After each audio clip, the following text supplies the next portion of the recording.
Hello दोस्तों, स्वागत है आपका म्यूचुअल फंड सीरीज के इस दूसरे वीडियो में। तो इस वीडियो में हम बात करने वाले हैं कि म्यूचुअल फंड के कितने टाइप होते हैं, यानी म्यूचुअल फंड के कितने प्रकार होते हैं।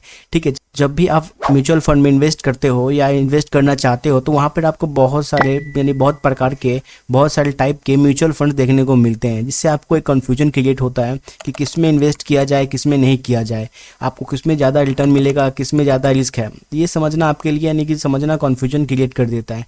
तो आज की हम वीडियो में बात करने वाले हैं कि म्यूचुअल फंड्स के एक्चुअली कितना टाइप होता है। ठीक है, तो ये हमारा म्यूचुअल फंड सीरीज का दूसरा पार्ट है। अगर आपने इस सीरीज का पहला पार्ट नहीं देखा, जिसमें जहाँ पे हमने बताया है कि म्यूचुअल फंड क्या होता है, ठीक है, म्यूचुअल फंड कैसे काम करता है, साथ ही साथ म्यूचुअल फंड के क्या बेनिफिट्स होते हैं, किसके लिए म्यूचुअल फंड्स है, और साथ ही साथ एएमसी, एयूएम और फंड मैनेजर ये क्या होता है, तो इन चीज़ों के बारे में हमने इस वीडियो के अंदर एक बड़ा डिटेल में बता रखा है। अगर आपने इस वीडियो को नहीं देखा है तो प्लीज़ पहले इस वीडियो को देखें कि म्यूचुअल फंड क्या है, उसके बाद आप इस वीडियो को देखें। उसके बाद आपको यह वीडियो देखना चाहिए कि म्यूचुअल फंड्स कितने टाइप्स के होते हैं। ये हमारा सेकेंड पार्ट है म्यूचुअल फंड्स के बारे में। ठीक है, तो इसमें हम बात करने वाले हैं म्यूचुअल फंड्स कितने टाइप के होते हैं। चलिए स्टार्ट करते हैं। अगर तो सबसे पहले हम बात करेंगे म्यूचुअल फंड्स कितने टाइप्स के होते हैं।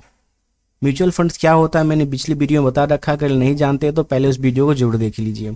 ठीक है, देखिए म्यूचुअल फंड्स मेनली तीन तरह के होते हैं। ठीक है, मुख्य रूप से तीन तरह के होते हैं। तो पहला होता है उसको हम कहते हैं इक्विटी फंड। अब इक्विटी फंड क्या होता है? इक्विटी फंड हम वहाँ उसको कहते हैं जहाँ आपका पैसा शेयर बाजार में लगाया जाता है, मतलब उस पैसे का स्टॉक्स खरीदा जाता है किसी कंपनी से। मान लीजिए टीसीएस को एक स्टॉक है, उसको मैंने खरीद लिया, रिलायंस एक स्टॉक है, मैंने उसको खरीद लिया, तो वहाँ पे जो इन्वेस्टमेंट होता है उसको हम लोग कहते हैं इक्विटी फंड। यानी इक्विटी फंड मतलब जहाँ पे हम किसी शेयर्स को खरीदते हैं, स्टॉक्स को खरीदते हैं, तो हमने कहा कि वो इक्विटी फंड में निवेश हो गया। दूसरा फंड हो जाता है डेब्ट फंड। डेब्ट फंड क्या होता है? जहाँ आपका पैसा किसी सरकारी या प्राइवेट कंपनी के लोन इंस्ट्रूमेंट में लगता है, यानी कि जहाँ से आपको फिक्स रिटर्न मिलता हो। ठीक है, यानी हम फिक्स रिटर्न मिलता हो तो उसको हम लोग कहते हैं डेब्ट इंस्ट्रूमेंट। थर्ड पे आता है हाइब्रिड फंड। हाइब्रिड फंड क्या होता है? जहाँ पे आपको इक्विटी प्लस डेब्ट दोनों के कॉम्बिनेशन को मिलाकर इन्वेस्ट किया जाता है, उसको हम कहते हैं हाइब्रिड फंड। ठीक, तो डेब्ट फंड क्या होता है? जहाँ आप शेयर्स किसी कंपनी के शेयर्स या स्टॉक्स में पैसा लगाते हो तो उसको हम कहते हैं इक्विटी फंड। ठीक है, डेब्ट फंड कहाँ पे होता है? जैसे सरकारी या प्राइवेट में आपने सुना होगा बॉन्ड्स हो गया, डिवेंचर्स हो गया, तो कंपनी वहाँ पैसा लगा दी, यानी आपका पैसा उस जगह पे लग रहा है, तो उसको हम लोग कहते हैं डेब्ट फंड्स। और इसको कहते हैं हाइब्रिड फंड, जहाँ आपका पैसा इक्विटी में भी लगता है, साथ ही साथ आपका डेब्ट फंड, यानी दोनों में पैसा लगाया जाता है। तो ये होता है तीन तरीके के, मेन रूप से ये तीन तरीके के भी होते हैं। हालांकि बहुत प्रकार होते हैं, लेकिन इसके सब कैटेगरीज, इक्विटी फंड में भी अलग अलग टाइप्स के फंड्स होते हैं, डेब्ट फंड में भी अलग अलग टाइप के फंड्स होते हैं, हाइब्रिड फंड्स में भी अलग अलग टाइप के फंड्स होते हैं। ठीक है, तो चलिए जानते हैं उसके बारे में। सबसे पहले हम बात करते हैं इक्विटी फंड्स। इक्विटी फंड्स कितने टाइप्स के होते हैं? ठीक है, तो जैसे आप यहाँ पर देख सकते हो इक्विटी फंड्स में इतने फंड्स होते हैं, इसके अलावा भी बहुत सारे फंड्स होते हैं। ठीक, जैसे कि लार्ज कैप फंड्स आपने सुना होगा, mid cap, small cap, multi cap, flexi cap fund सुना होगा। तो ये सारे के सारे एक तरीके के फंड्स ही होते हैं। तो ये इसमें कॉमन ये है कि इक्विटी फंड्स हो जाते हैं, यानी कि जब भी मैं इसमें पैसा इन्वेस्ट करता हूँ तो ये जाके कहीं ना कहीं किसी स्टॉक्स में पैसा लगता है, तो ये होता है इक्विटी फंड। ठीक है, इसमें घबराने की कोई बात नहीं है कि लार्ज कैप क्या होता है, मिड कैप, स्मॉल कैप क्या होता है, वैल्यू फंड, कॉन्ट्रा फंड क्या होता है, फ्लेक्सी कैप फंड क्या होता है। इसके ऊपर भी मैं एक डिटेल वीडियो बनाने वाला हूँ। ठीक है, मैं इसमें बताऊंगा कि कौन सा फंड्स, कौन सा इक्विटी फंड आपके लिए बेहतर है, मतलब कौन अच्छा रिटर्न दे सकता है, किसमें ज़्यादा रिस्क है, कौन सा फंड आपके लिए सुटेबल है, इन सब के बारे में बताने वाला हूँ। ठीक है, तो ये हो गया इक्विटी फंड। ठीक है, तो इतने सब टाइप्स के इक्विटी फंड्स होते हैं। अब चलते हैं डेब्ट फंड के बारे में बात कर लें। डेब्ट फंड क्या होता है? जैसे मैंने बताया था, कंपनी क्या करती है, मतलब म्यूचुअल फंड क्या करती है, जो आपका पैसा है वो डेब्ट फंड में लगाती है, मतलब कि आपका पैसा उस जगह पे लगता है जहाँ से कोई फिक्स रिटर्न मिलता हो। ठीक है, अब इसमें क्या होता है, जैसे कि इतने टाइप के होते हैं डेब्ट फंड, जैसे कि लिक्विड फंड हो गया, मनी मार्केट, कॉर्पोरेट फंड, जो भी आपको यहाँ फंड्स दिखाई दे रहे हैं उसको हम लोग डेब्ट फंड कहेंगे। ठीक है, डेब्ट फंड क्या होता है? इक्विटी, देखिए डेब्ट फंड में क्या होता है, इक्विटी फंड से हमें कम रिटर्न मिलता है।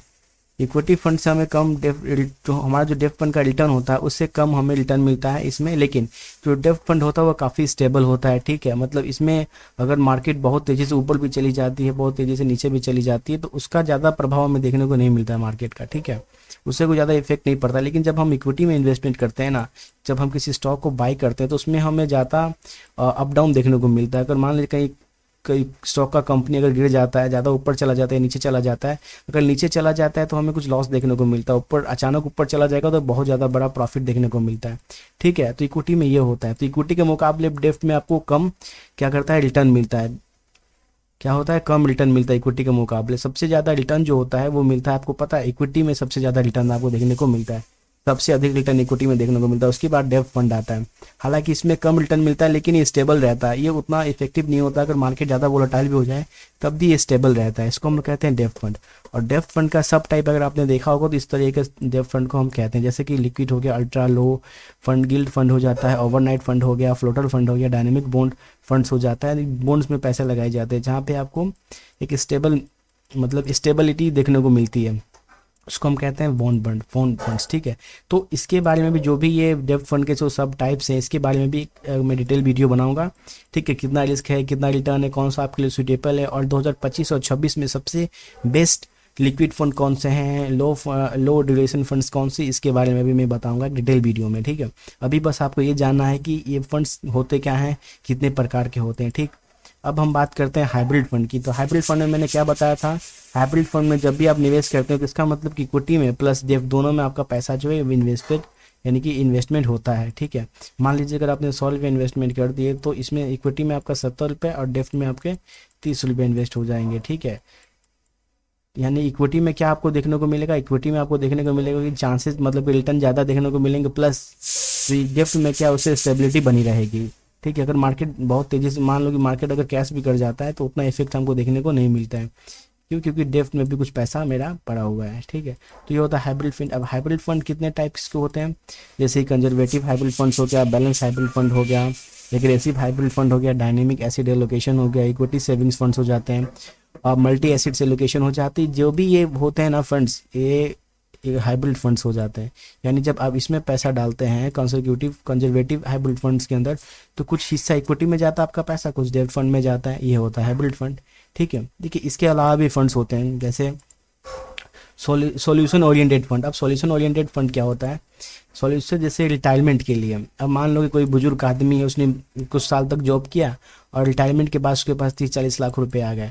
अब उसने क्या किया, उसने रिटायरमेंट फंड में डाल दिया और उसमें वहाँ से आपको मतलब 6 से 7-8% का पर ईयर आपको परसेंटेज कुछ पैसा मिलता है, यानी फिक्स रिटर्न मिलता है। ठीक है, अब आता है चिल्ड्रन फंड। चिल्ड्रन फंड क्या होता है, मान लीजिए आपका बच्चा एक छोटा है, अभी मान लीजिए 2-3 साल का है, आप चाहते हैं कि उसके एजुकेशन के लिए कुछ पैसे, मतलब जब तक वो बड़ा हो तब तक एजुकेशन के लिए कुछ पैसे इकट्ठे कर लिए जाएँ, या फिर मैरिज के लिए, या फिर उसको फॉरेन में कोई स्टडी करवाना है तो वहाँ उसके लिए कोई पैसा आपको जमा करना है, तो आप क्या करते हो, तो चिल्ड्रन फंड्स में डालते हैं, यानी कि पर्पस के लिए, यानी कि सॉल्यूशन ओरिएंटेड फंड्स हो जाता है, जो लंबे समय के लिए इन्वेस्ट किया जाता है, किसी पर्पस के लिए किया जाता है। ठीक है, अब इसके अलावा भी फंड्स हो जाते हैं, दूसरे फंड्स हो जाते हैं, जैसे FOF। अब क्या होता है, जब एक फंड दूसरे फंड के अंदर पैसा डालता है तो उसको हम लोग फंड्स ऑफ फंड्स कहते हैं। इंडेक्स फंड्स होता है, हम उस फंड्स को कहते हैं, जैसे निफ्टी 50 होता है आपका, निफ्टी 50 हो गया, बैंक निफ्टी हो गया, सेंसेक्स हो गया, निफ्टी नेक्स्ट 50 हो गया। तो ये जो फंड्स होते हैं इसमें पैसा इन्वेस्ट हो जाता है, उसको हम लोग कहते हैं इंडेक्स फंड। सेक्टोरियल फंड्स का मतलब होता है कि मान लो स्पेशल आप सिर्फ एक ही सेक्टर्स के अंदर करने वाले हो, अगर आपको लग रहा है कि आने वाले सालों में AI सेक्टर जो है काफ़ी अच्छा ग्रोथ करेगी, तो AI से रिलेटेड जो भी सेक्टर है, जो भी मतलब एक सेक्टरल मतलब AI से रिलेटेड एक स्पेशल सेक्टर जो AI से रिलेटेड जितने भी स्टॉक्स आप उसमें इन्वेस्टमेंट करते हो और आपको लगता है कि फ्यूचर में वो आ जाएगी तो आपको प्रॉफिट होगा। ठीक है, लेकिन सेक्टोरियल में एक बड़ा ये भी होता है कारण, अगर मान लीजिए कि अगर पूरा सेक्टर गिर जाता है, जो भी इसके स्टॉक है वो भी डाउन हो जाते हैं, तो आपको नुकसान का भी उतना ही चांस रहता है, यानी कि ये बहुत ज़्यादा रिस्की भी होता है, बहुत ज़्यादा अच्छा रिटर्न भी देता है। थीमेटिक फंड्स क्या होता है, थीमेटिक फंड्स उस फंड्स को कहते हैं, जैसे कि मान लो कि गवर्नमेंट ने डिजिटल इंडिया को बहुत बढ़ावा दिया है, तो डिजिटल इंडिया से रिलेटेड जो भी आपके स्टॉक्स है उनमें आप इन्वेस्टमेंट करते हो। ठीक है, वो हो गया, तो उसको हम लोग थीमेटिक फंड्स कहते हैं। देखिए ये फंड्स अगर आपको समझ में नहीं आया क्या होता है तो इसके लिए भी मैं डिटेल वीडियो बनाऊंगा, घबराने की कोई जरूरत नहीं है, उसमें मैं आपको डिटेल बताऊंगा, जिसमें आपका जो भी डाउट है वो क्लियर हो जाएगा। ठीक है, आई होप आपको ये समझ में आ गया होगा कि भैया कितने टाइप के म्यूचुअल फंड्स होते हैं। हालांकि 2-3 टाइप के और होते हैं, उसको भी मैं बताऊँगा, वो घबराने की कोई बात नहीं है। ठीक है, तो आपने देखा कि फंड्स मैनली कितने प्रकार के होते हैं, मैनली 3 प्रकार के होते हैं। पहला हो जाता है इक्विटी फंड्स। ठीक है, देखिए ये भी जो फंड्स है ना, जैसे आपने ये फंड्स देखा, इसको भी इक्विटी डेब्ट हाइब्रिड ये भी है, इसमें भी आता है, मतलब जो भी पैसा आप डालते हैं कुछ पैसा इसमें भी डालता है, कुछ इसमें भी जाता है, कुछ इसमें भी जाता है। ठीक है, ठीक है, तो ये आपको यहाँ पे देखने को मिला। ठीक है, तो आई होप आपको समझ में आ गया होगा कि फंड्स मतलब कि म्यूचुअल फंड्स कितने होते हैं। इक्विटी एक होता है, इक्विटी फंड होता है। ठीक है, एक होता है आपका डेब्ट फंड हो गया, ये हो गया फंड। एक होता है हाइब्रिड फंड हो गया। ठीक है, हाइब्रिड फंड हो गया। तो तीन तरीके के फंड्स हो जाते हैं। ठीक है, देखिए जब भी आप इक्विटी के अंदर करते हैं तो कोई भी आपसे पूछे कि इक्विटी क्या है, तो आप ये कह सकते हैं कि जो भी इन्वेस्टमेंट हम स्टॉक्स के अंदर करते हैं, मान लीजिए कि अगर मैंने स्टॉक्स के अंदर कुछ 50 लाख का स्टॉक्स खरीद रखा है, तो आप कोई पूछेगा तो आपने कहाँ इन्वेस्ट किया, तो आप कहेंगे इक्विटी के अंदर। अगर वही 50 लाख रुपये अगर आपने किसी बॉन्ड्स को खरीदा, मतलब बॉन्ड्स खरीदा 50 लाख रुपये, कोई गवर्नमेंट बॉन्ड्स या फिर प्राइवेट बॉन्ड्स खरीदा, तो आप क्या कहेंगे कि आपने डेब्ट इंस्ट्रूमेंट या डेब्ट फंड में इन्वेस्ट किया। वही आता है आपका थर्ड कि हाइब्रिड फंड्स क्या होता है। हाइब्रिड फंड में जिसमें इक्विटी का भी हो, डेब्ट का, दोनों का, उसको हम हाइब्रिड फंड्स कहते हैं। तो ये तीन तरीके के फंड्स होते हैं। ठीक है, आई होप आपको समझ में आ गया। अगर आप हाइब्रिड फंड के अंदर करते हो, कोई भी आप मान लीजिए कि आपने स्टॉक्स के अंदर भी किया, आपने डेब्ट फंड के अंदर भी किया, तो उसको हम लोग हाइब्रिड इन्वेस्टमेंट कहेंगे, यानी कि आपने हाइब्रिड फंड के अंदर उतना पैसा डाला है। ठीक है, तो आई होप आपको समझ में आ गया होगा फंड्स कितने प्रकार के होते हैं। अगर जो भी चीज़ें छूट जाती हैं तो मैं आने वाली वीडियो में पक्का आपको बता दूंगा। इस प्लेलिस्ट में जो कोर्स में बना रहा हूँ म्यूचुअल फंड से रिलेटेड, इसमें मैं आपको एक एक चीज़ें एक बारीकी से बताऊंगा। ठीक है, तो आई होप आपको इतना समझ में आ गया होगा। ठीक है, तो अब कुछ और बातें कर लेते हैं। जैसे कि हमने देखा कि तीन तरीके के फंड्स होते हैं, म्यूचुअल फंड्स होते हैं। ठीक है, तो थोड़ा हम कंपैरिजन कर लेते हैं, भैया इसमें क्या रिस्क रिटर्न है। ठीक है, देखिए जब भी हम इन्वेस्टमेंट करते हैं, अगर मैं इक्विटी में कर रहा हूँ तो मैं क्या करता हूँ, मैं वहाँ पे शेयर या स्टॉक खरीदता हूँ। अगर मैं वहाँ पे डेब्ट फंड में इन्वेस्टमेंट कर रहा हूँ तो मैं बॉन्ड्स खरीदूंगा, गवर्नमेंट सिक्योरिटीज या ट्रेजरी बिल्स खरीदता हूँ। ठीक है, वही स्टेट अगर मैं इन्वेस्टमेंट करता हूँ हाइब्रिड फंड्स के अंदर, भाई मैं इक्विटी के अंदर भी इन्वेस्टमेंट कर रहा हूँ, साथ में डेब्ट फंड के अंदर भी मेरा पैसा इन्वेस्ट हो रहा है। ठीक है, अब आता है इक्विटी एलोकेशन। इक्विटी एलोकेशन, मान लो कि मैं इक्विटी में कर रहा हूँ तो कितना पैसा, अगर मान लीजिए अगर मैं 100 रुपये म्यूचुअल फंड के अंदर डाल रहा हूँ, तो इक्विटी के हिसाब से इक्विटी फंड में कितना पैसा जाएगा, 65 रुपये जाएगा।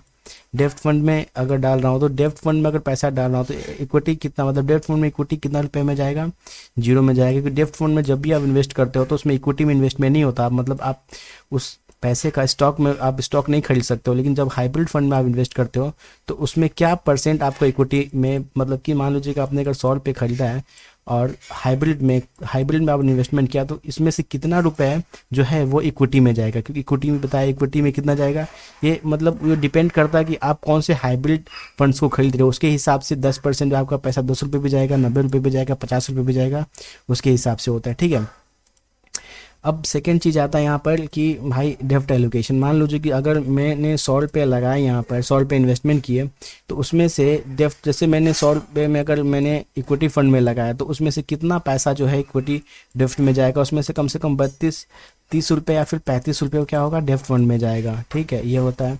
अब डेब्ट फंड में क्या होगा, मैंने डेब्ट फंड में अगर इन्वेस्टमेंट किया है तो डेब्ट एलोकेशन अगर वो 100% डेब्ट में जाएगा। वही हाइब्रिड फंड, अगर हाइब्रिड फंड में अगर 100 रुपये इन्वेस्टमेंट किया तो उसमें से कितना पैसा डेब्ट में जाएगा, उसमें डिपेंड करता है कि भाई आप कौन सा हाइब्रिड फंड ले रहे हो। ठीक है, अब ये आपको समझ में आ गया होगा। ठीक है, नहीं समझ में आया तो कमेंट करना, इसके लिए मैं स्पेशल वीडियो बनाऊंगा कि इक्विटी एलोकेशन क्या होता है, डेब्ट एलोकेशन क्या होता है, कमेंट जरूर कीजिएगा। ठीक है, अब हम थोड़ा बात कर रहे थे रिस्क लेवल की। देखिए जब भी हम इक्विटी के अंदर इन्वेस्टमेंट करते हैं ना, जब भी हम कोई शेयर खरीदते हैं उसमें आपको रिस्क बहुत ज़्यादा देखने को मिलता है।